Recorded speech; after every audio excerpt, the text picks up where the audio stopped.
If you have felt this, then this story is for you.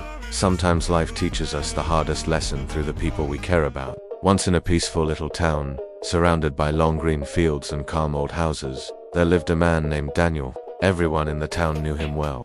If someone's bicycle chain broke, they shouted for Daniel.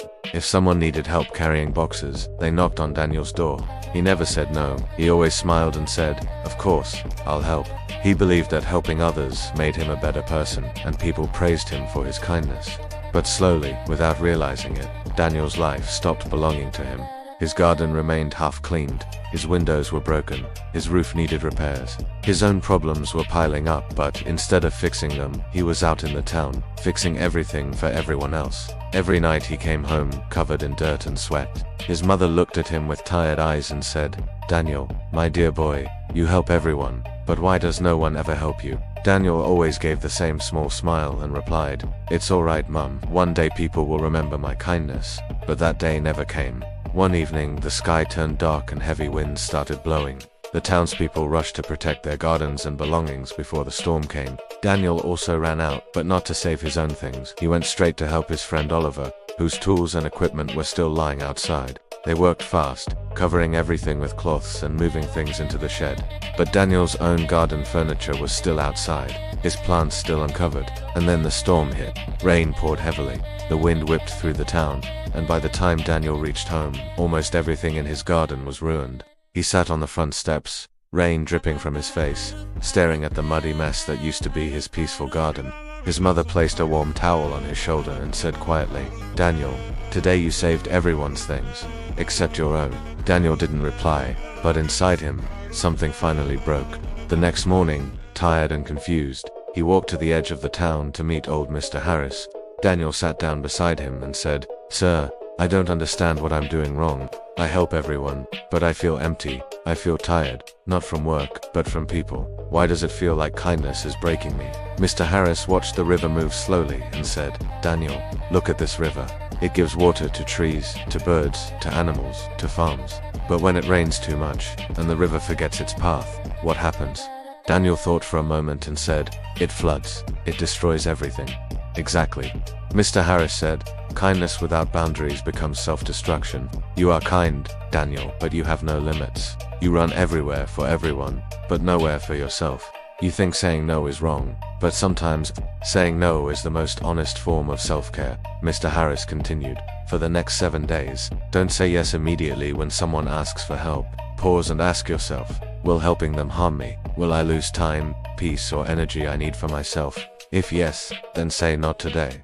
Try this, Daniel, you will see what happens." The next morning felt different. Around noon, Oliver rushed to Daniel and said, "Daniel, please help me move a heavy box. I need you." Daniel looked at his own broken fence that had needed repair for months. His heart wanted to say yes, but he remembered Mr. Harris's words. He breathed in slowly and said, "Oliver, I'm sorry. Today I need to fix my own fence. I can help you later, but not today." Oliver stared at him in shock. "You're saying no. You never say no." Daniel nodded quietly. Oliver left looking upset, and Daniel felt a little guilty, but he stayed focused. Within a few hours, the fence that had been broken for months finally stood strong again. For the first time in a long time, Daniel felt a small sense of pride in taking care of his own life. The next day, 2 neighbors came for small favors: help with carrying shopping bags, help fixing a chair. But Daniel politely refused and explained he was busy with his own work. That evening, instead of feeling tired and used, he felt light and calm. A quiet peace filled his heart. On the 4th day, the sky turned gray again, and another round of heavy rain poured down. This time, Daniel's roof started leaking. He looked outside, waiting for someone to knock on his door, like he always knocked on theirs. But no one came, not a single person. He could have been angry, but instead, he felt something new: strength. He picked up tools and fixed the roof himself. It took time, it took patience, but when he finished, he sat under his repaired roof and whispered to himself, "So this is what it feels like to depend on myself." Days turned into weeks, and slowly Daniel became a different man. He stopped running everywhere the moment someone called his name. He stopped sacrificing his sleep and his peace for people who never cared.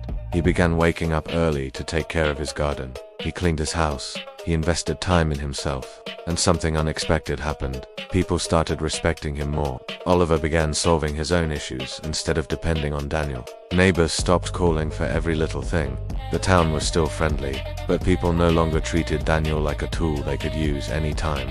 Daniel's house looked better, his garden grew beautifully, his face looked fresher, and for the first time in years, he laughed without feeling tired. He was no longer the man who was always available for everyone. He was the man who valued himself. One afternoon, Mr. Harris visited Daniel. He looked at the healthy plants, the neat yard, and the peaceful smile on Daniel's face. He asked softly, "So, Daniel, did the world fall apart when you stopped saying yes to everyone?" Daniel smiled and said, "No, sir. In fact, my world finally started coming together." Mr. Harris nodded with a gentle smile and said, "When you stop saying yes to everyone, you finally said yes to yourself, and that is when life begins to change." So, my friend, are you like Daniel? Do you give too much? Do you say yes even when it hurts? Remember this, saying no does not make you selfish, it makes you strong. It means you are choosing peace, not pressure. Your time, your mind, and your heart are precious. Protect them, because the world will respect you only when you start respecting yourself first.